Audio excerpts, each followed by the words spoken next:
সীমান্ত টপকে বাংলাদেশের ভারতে অনুপ্রবেশের চেষ্টা ব্যর্থ করল বিএসএফ জওয়ান এবং স্থানীয়রা। এদিন সকালে মালদার কালিয়াচক ৩ নম্বর ব্লকের বাখরাবাদ গ্রাম পঞ্চায়েতের সুখদেবপুরে এই ঘটনায় তুমুল উত্তেজনার সৃষ্টি হয়। বাংলাদেশিরা ভারতীয় নাগরিক ও বিএসএফ জওয়ানদের ওপর হামলা চালায়।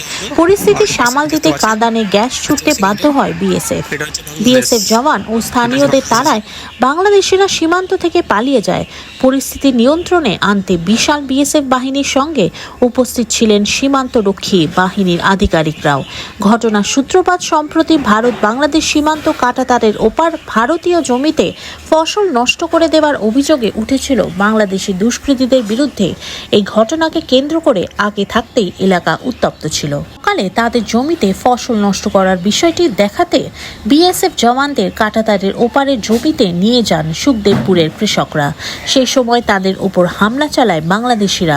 ইট পাথরের সঙ্গে বোমাও ছোড়া হয় বলে অভিযোগ। ব্যুরো রিপোর্ট, আরজি সমাচার।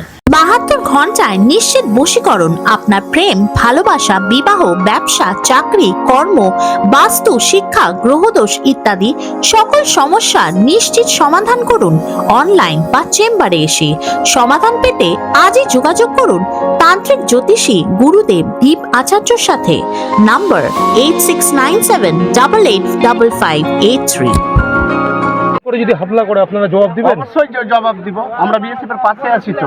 ওরা পাবলিককে সাপোর্ট করছে, পাথর মারছে আমাদের বিএসএফ কে আমাদের বিএসএফ কে পাথর লেগে রক্তাক্ত হয়ে গেছে। ওই জন্য আমরা একজন আহত আছে। হ্যাঁ, একবদ্ধ হয়ে যায়। ওরা বোম মেরেছে ওরা? বোম মেরেছে। আচ্ছা, আপনার নাম? আমার নাম অলোক প্রামাণিক। সমস্যা হচ্ছে ফসল নিয়েই।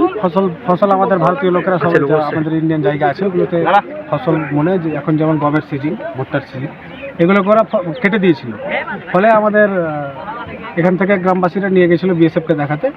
সেই পরবর্তী সময়ে ওরাই বরঞ্চ হামলা করে আমাদের বিএসএফ এর উপর। দলবল নিয়ে আসে, দলবল নিয়ে গ্রামবাসী পুরো এলাকা নিয়ে পাথরও লেগেছে, অত্যাচার করেছে, বোম ছুড়েছে। আপনারা জবাব দিবেন? এরকম আমরা সবসময় তৈরি আছি। আপনার নাম? আমার নাম আবু সুফিয়ান।